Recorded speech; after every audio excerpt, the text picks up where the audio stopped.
India, orang pernah pergi ke Jepun orang ni kan. Adakah saya akan beli buku ni sebagai panduan? Walaupun cantik presentation ni masya-Allah, tapi oleh kerana dicetak tahun 1975 dan dicetak di Calcutta, India, saya tak berani nak jadikan buku ni sebagai panduan sebab saya meragui kesahihannya. Sama juga dengan Al-Quran. Cuba anda cek belakang Quran. Anda cek belakang Quran. Reveal 1400 years ago. Bukan 1975, diturunkan 1400 tahun yang sudah.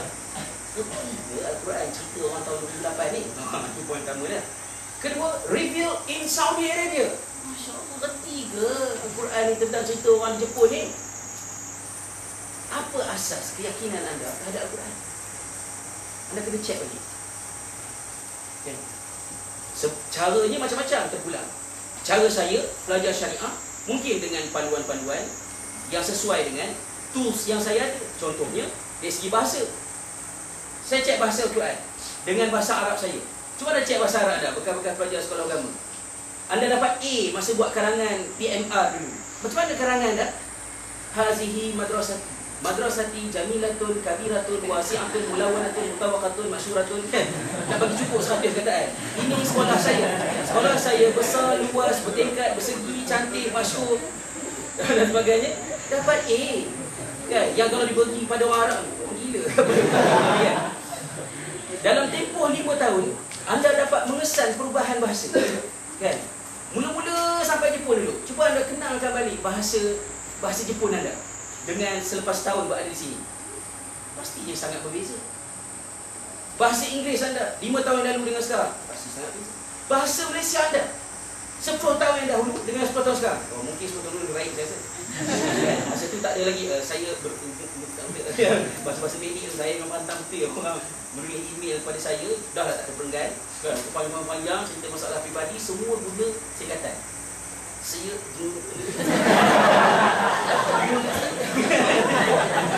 tension saya baca kan. Bolehlah ayat penuh kan, apa salahnya kan, bukannya ada kena bayar lebih ke 160 karakter untuk sepusin message kan. Okey. So bahasa anda akan nampak perkembangan bahasa. Tapi Al-Quran, anda boleh beza tak ayat yang turun pada hari pertama dengan ayat yang turun 23 tahun kemudian, dari segi lembut bahasa, kualiti dan sebagainya. Tak ada beza. So kualiti bahasa Al-Quran, it's beyond human language. Tapi of course anda tak boleh gunakan kaedah ni kalau anda tidak tahu sana. Kan?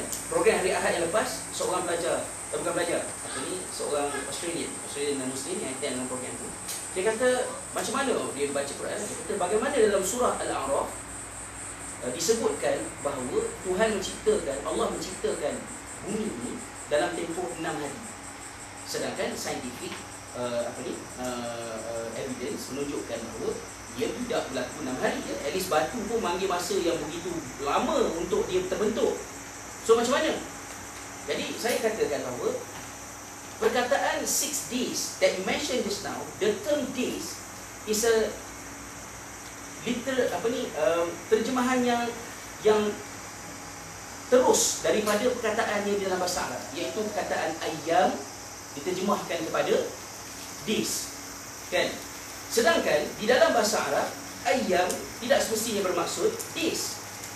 Jadi dia kata, tidakkah itu bermaksud cuba untuk memberikan excuse bahawa Quran cakap macam ni tapi you kata makna dia lain? Saya kata bukan macam tu. Saya bagi contoh dalam bahasa Melayu. Katalah tahi hidung, najis tak? Kan? Nama dia tahi hidung. Adakah dia najis? Orang Melayu menggunakan perkataan tahi. Tidak semua tahi itu bermaksud najis. Malah ada yang sedap ni. Kuih tantik, contoh dia kan. Kuih tantik minyak. Kan? Maknanya yang hitam kan, maknanya yang sedap dimakan. So poin saya lah, di dalam bahasa Arab, perkataan ayyam, yaumun, memberikan pelbagai makna. Dan antara makna yang sesuai dengan maksud ayat itu ialah stages, peringkat. Bahawa Allah menciptakan bumi ini 6 peringkat. Di antara satu peringkat itu macam mana? Allah malam, saya tak tahulah. Tapi maknanya 6 stages. Perkataan ayyam itu digunakan dengan makna stages.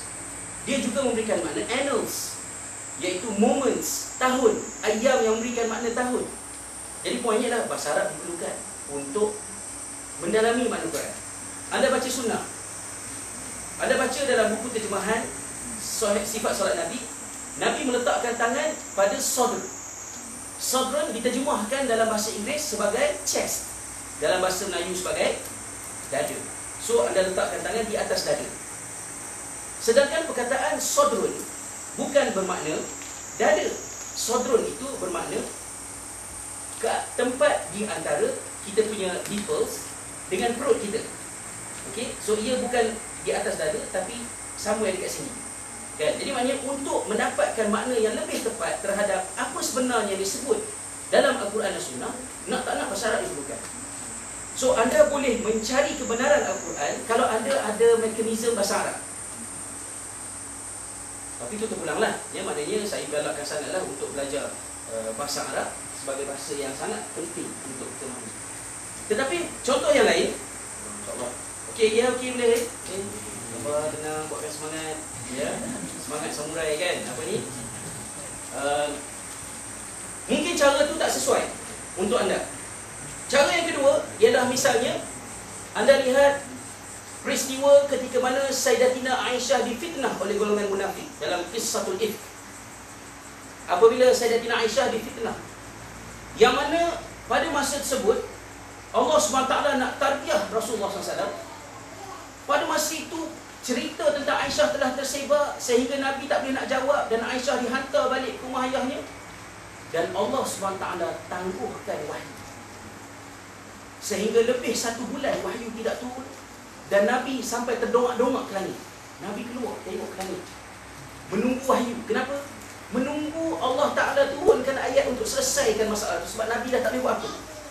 Poinnya ialah, kalaulah Al-Quran itu Nabi cipta sendiri, that is the most needed time untuk satu ayat dicipta membersihkan nama Aisyah. Tapi tak ada. Dan baginda menderita menunggu turunnya ayat untuk selesaikan kes itu. So itu satu bukti menunjukkan Al-Quran adalah bukan perbuatan Nabi Muhammad. Tapi cara yang paling senang saya rasa dengan calculation kita, gunakan probability theories. Kan? Apa probability theories? Soalan yang saya tidak jawab dalam SPM kerana saya jawab bearing. Itu silibus lama lah ya. Maknanya ada 2 soalan di akhir kertas SPM matematik yang kena pilih, nak jawab probabilities ke nak jawab bearing. Kan? Saya jawab bearing. Tapi probabilities punya isu ialah kalau saya nak nombor 3 daripada satu balingan dadu, probability untuk dapat nombor 3 ialah 1/6. Provided that dadu tu dadu yang normal lah. Ya, bukan dadu berai pendek tu kan. Lontar tu semua nombor 3 kan. Kita alami kan. Okey. Sekali lontar, probability untuk dapat nombor 3 tu ialah 1/6. Kalau saya lontar 2 kali, probability ni ialah 1/6 kali 1/6 sama dengan 1/36. Okey. Itu basic. Sekarang ni dalam Al-Quran ada banyak fakta sains. Dan semuanya hari ini dibuktikan betul. Okey. Kita kata macam mana boleh jadi macam tu? Oh, lucky guess. Rasulullah teka-teka. Dan teka-tekanya mengena. Based on probability theories, boleh tak Rasulullah buat lucky guess? Contohnya, bulan. Adakah bulan menyinarkan cahayanya sendiri ataupun dia reflect cahaya daripada sumber lain? Rasulullah nak teka. Probability untuk dapat jawapan yang betul ialah 1/2. Okay? Either cahaya sendiri ataupun cahaya luar. Baik. Tubuh badan manusia. Apakah yang membentuk tubuh badan manusia? Besi ke? Kalsium ke? Apa benda ke? Rasulullah nak shortlistkan. Berapa probabilities kalau lucky guess tak dapat jawapan yang betul? Katalah 1/40. Kan? 2 cerita sains. Isu yang ketiga pula, katalah bumi mengelilingi matahari ke matahari mengelilingi bumi. Rasulullah nak teka. Lucky guess untuk dapat jawapan yang betul, probability-nya ialah 1/2. Dalam Quran, katalah ada 1000 fakta sains.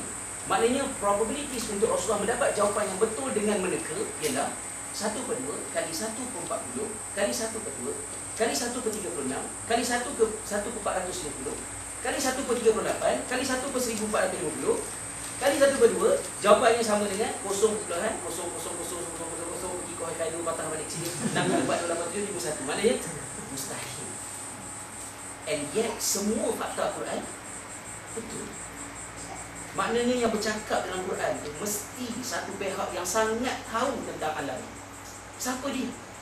Yang buat alam, iaitu Allah SWT.